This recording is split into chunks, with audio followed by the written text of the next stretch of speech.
আসসালামু আলাইকুম। শুরু করছি দাখিল পরীক্ষা ২০২৫ এর কোরআন মাজি ও তাজবিদ সাবজেক্টের সংক্ষিপ্ত সাজেশন।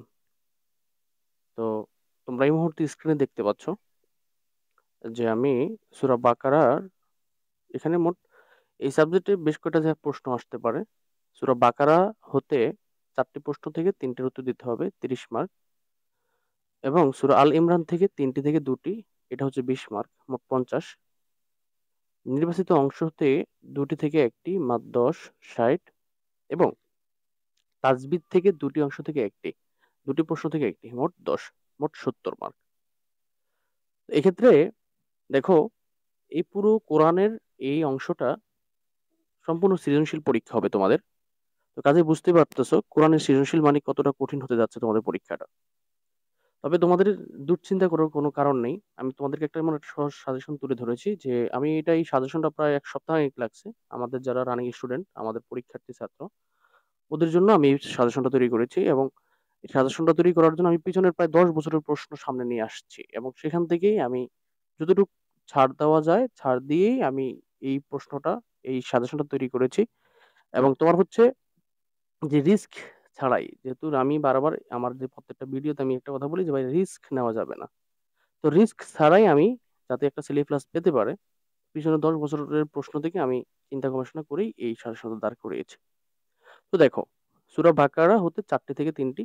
এখানে আমি বেশ কিছু আয়াত নাম্বার দিয়ে দিয়েছি। ঠিক আছে? ১ থেকে ৭, ৭ থেকে ১৮, ২১ থেকে ২৯, ৩১ থেকে ৩৯, ৪১, ৫২, ৬৩ থেকে ৭৮, ৮২ থেকে ৯৪, ১০২ নং আয়াত, ১২৮, ১২৯, ১৩৮, ১৪০, ১৫২, এভাবে আমি একটা সংখ্যা দিয়ে দিয়েছি। তো আমি তোমাদেরকে একটা কথা বলি, যে সৃজনশীল প্রশ্নের ১ম যেই মার্কটা, হ্যাঁ? ১ মার্ক জ্ঞানমূলক প্রশ্ন। তারপর হচ্ছে অনুধাবনমূলক প্রশ্ন ২ মার্ক।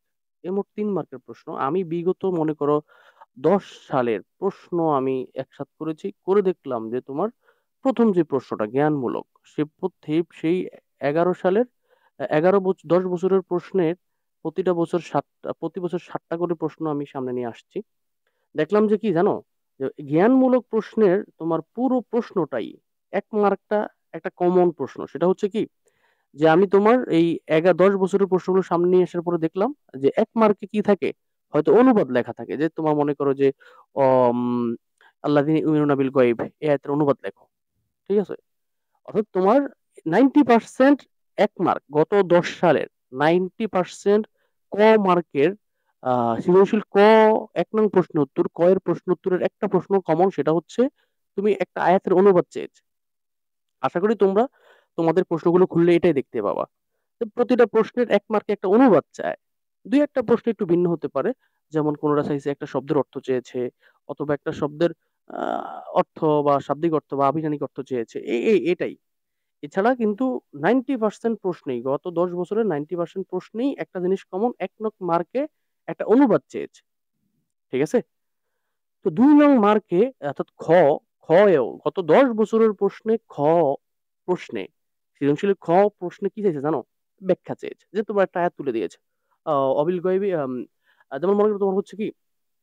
আনজারতুম আম লাম তুনজিরহুম লা ইউমিনুন। এই আয়াতের ব্যাখ্যা করো। ঠিক আছে? বা খতামাল্লাহু আলা কুলুবিহিম ওয়া আলা সামিইহিম, এই আয়াতের ব্যাখ্যা করো।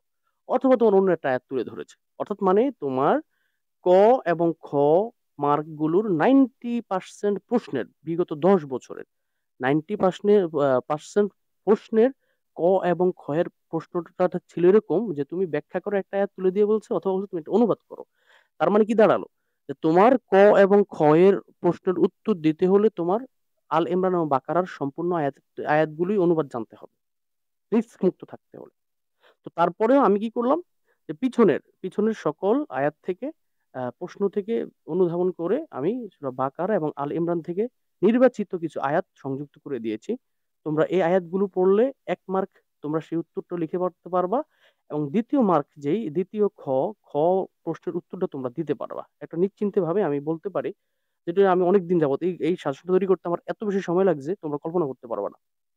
তো তারপরে দেখো, তাহলে আমরা ক এবং খ যদি আমরা কমপ্লিট করতে চাই, তাহলে সেক্ষেত্রে আমাদের এই প্রশ্নের উত্তরগুলো পড়লেই হবে। আমি বুঝাতে পারছি? এই নং গুলো পড়লেই হবে।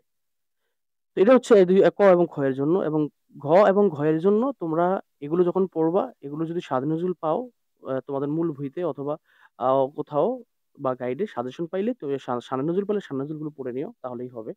তাহলেই তোমার হচ্ছে ক, খ, গ, ঘ এর উত্তরটা সহজে দিতে পারবা। তাদের সাথে কথা হচ্ছে, এক কথায় কথা হচ্ছে, আমি যে অংশগুলো তোমাদেরকে তুলে ধরেছি তোমরা এই প্রত্যেকটা আয়াতের অর্থ এবং আয়াতের সান্নাজুল থাকলে সান্নাজুলগুলো কমপ্লিট করে নেবা, তাহলে তোমাদের ক, খ, গ, ঘ এর উত্তর দিতে একদম সহজ হয়ে যাবে। এবং এটা পিছনে 10 বছরের প্রশ্ন বিশ্লেষণ করার পরে আমি এই আয়াতগুলো লিখেছি কিন্তু। কাজেই তোমরা এটাকে সহজ মনে করো না।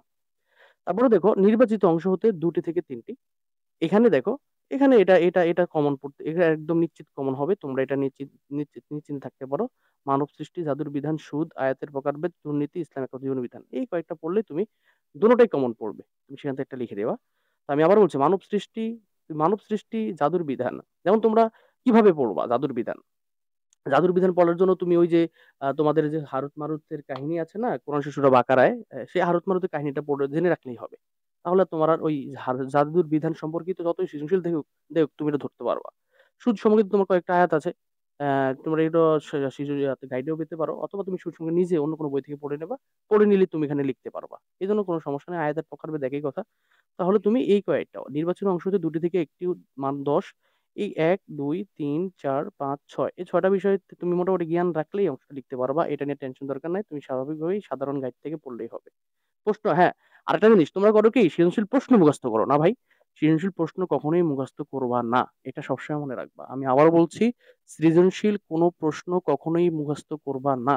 কারণ তোমার গাইডে যেই প্রশ্নটা দিছে এই প্রশ্নটা আসার সম্ভাবনা একদমই কম। সৃজনশীল যে প্রশ্নগুলো তোমাদের দিচ্ছে এগুলো একদমই কম। বরং তুমি কি করবা, যে তোমার কোন সাবজেক্টের উপরে প্রশ্ন আসবে, মানব সৃষ্টির উপরে তোমার একাধিক প্রশ্ন তৈরি করতে করা যেতে পারে। তো গাইডে হয়তো বা 2টা প্রশ্ন তৈরি করে তারা দিছে তোমারে, এবং তুমি যে ওই 2টা পড়লে 2টাই মুখস্থ পরীক্ষা আসবে তা কিন্তু না। তা তুমি কি করবা, মানব সৃষ্টি সম্পর্কে মোটামুটি একটা মূলাক্ষাস ধারণা, একটা সংক্ষিপ্ত ধারণা রাখবা, যাতে যেভাবে প্রশ্ন আসে তুমি উত্তরটা দিতে পারো। অনুরূপভাবে জাদুর বিধান একই কথা। জাদুর বিধানে হয়তো বা গাইডে 3টা প্রশ্ন ধরছে, তুমি 3টা প্রশ্ন বলে 3টা একটা কমন হবে তা কিন্তু না। বরং তুমি জাদুর বিধান সম্পর্কে মোটামুটি একটা মূলাক্ষাস জেনে রাখবা, যাতে যেভাবে প্রশ্ন তুমি উত্তর দিতে। সুদ সম্পর্কে একই কথা, আয়াতের প্রকার একই কথা। কাজে তোমরা প্রশ্ন মুখস্থ করতে যাবা না, এই বিষয়গুলো সম্পর্কে একটা মূলাক্ষাস ধারণা রাখবা, এতেই যথেষ্ট। আর কোনো ভয়ের কিছু নাই। আর ওই যে 1 নং 2 নং প্রশ্নের উত্তরের জন্য এখানেই এই নির্বাচিত অংশের 1 নং 2 নং প্রশ্নের উত্তরগুলো এখান থেকেই তোমরা পেয়ে যাবে, এই নাম্বারগুলোর মধ্যেই। কাজে এখানে আর টেনশনের কিছু নাই। তাজবিদ থেকে দেখো, 2টি থেকে একটি প্রশ্নের উত্তর, এটাও একদমই কমন, তোমরা নিশ্চিন্তে থাকতে পারো। ইলমে তাজবিদ কাকে, তোমরা কি করবা, সৃজনশীল প্রশ্ন মুখস্থ করার দরকার নাই। তোমরা কি করবা, যেমন ইলমে তাজবিদ আমি লিখে দিয়েছি, তোমরা কিভাবে পড়বা। ইলমে তাজবিদ কাকে বলে, ইলমে কত প্রকার, ইলমে তাজবিদ তোমার কি জন্য পড়তে হবে, প্রয়োজনীয়তা উল্লেখ করো, এই ধরনের বিষয়গুলো মুখস্থ করে রাখবা। তো সৃজনশীল প্রশ্ন আসলে তুমি ওভাবে যেভাবে চাই ওভাবে উত্তর দিয়ে দিতে পারবা। হ্যাঁ, তবে সাজেশন থেকে, গাইড থেকে 1টা 2টা প্রশ্ন পড়ে রাখতে পারো, এই জন্য যে তুমি প্রশ্নের মানটা কিভাবে হয়, ধর কিভাবে লিখতে হয়, এটা তুমি জানার জন্য। আর তাছাড়া আমরা ভিডিও দিব কিভাবে এগুলা লিখতে হয়, এরা আমি ভিডিও তৈরি করে ফেলতেছি অলরেডি, তোমাদের জন্যই। তোমরা যারা যেখান থেকে দেখো, আমার অনুরোধ হচ্ছে, অনেকে দেখতেছো আলহামদুলিল্লাহ, অনেকে আমাকে হোয়াটসঅ্যাপে মেসেজ দিচ্ছ, মাশাআল্লাহ। তো তোমরা যদি কখনো আমার এই ভিডিওতে বুঝতে সমস্যা হয়, আমাকে একটা নক দিবা, ঠিক আছে? আর হচ্ছে তোমরা অবশ্যই, যেহেতু আমি এই কাজগুলো আলিয়া মাদ্রাসার, আমাদের চ্যানেলে অসংখ্য কাজ আছে, অসংখ্য বিষয় নিয়ে, বা আমাদের অন্য একটা চ্যানেল আছে, এখানে অনেক মানুষ, আমরা অনেক কাজ করি। তো আলিয়া মাদ্রাসার বিষয়টা নিয়ে আমি এই প্রথম ভিডিওতে আসতেছি, ঠিক আছে? এই জন্য আমার হয়তো রিচ কম, তোমরা তোমাদের বন্ধুদের কাছে, হ্যাঁ, এটা তো আমি তোমাদের কাছে অবশ্যই ডিজার্ভ করি, তোমরা তোমাদের বন্ধুদের কাছে আমার এই ভিডিওগুলো পৌঁছে দিবা এবং সাবস্ক্রাইব করে রাখবা, ঠিক আছে? তো এখানে নুন সাকিন ও তানবিনের বিধান, মাখরাজ, এই বিষয়গুলো মূলাক্ষাস ধারণা, এগুলো মুখস্থ না, প্রশ্ন মুখস্থ না, তুমি শুধু ধারণা রাখবা যে নুন সাকিন কাকে বলে, ঠিক আছে? নুন সাকিন কত প্রকার, ইকলাব কাকে বলে, ঈদগাম কাকে বলে, হ্যাঁ, ইকলাব না পালন করলে নামাজ হবে কিনা, বা কেরাত অশুদ্ধ হবে কিনা, লাহান কাকে বলে, এই বিষয়গুলো একটু মনে রাখবা, তাহলে তুমি সহজে উত্তরটা দিতে পারবা। বুঝতে পারছি? তাহলে আমি আবারও বলছি, সৃজনশীল কোনো প্রশ্ন মুখস্থ করার দরকার নাই, শুধু একটা বিষয়ের উপরে তুমি শুধু ধারণা রাখবা এবং আয়াতগুলোর অর্থটা ভালো করে পড়বা, এটা মাস্ট বি, এটা লাগবে, ঠিক আছে? তো আর এই এই ছিল আমার কথা এখানেই। আর তোমরা হচ্ছে যদি কোনো সমস্যা থাকে অন্য কোনো সাবজেক্টে, আমাকে তোমরা জানাতে পারো, আমি তোমাদের ভিডিওগুলো করে দেবো। তো আজকে এই পর্যন্তই, অন্য একটা ভিডিওতে আমি তোমাদের সাথে কথা বলবো। সে পর্যন্ত ভালো থাকো, সুস্থ থাকো, আর আমার জন্য দোয়া করবা।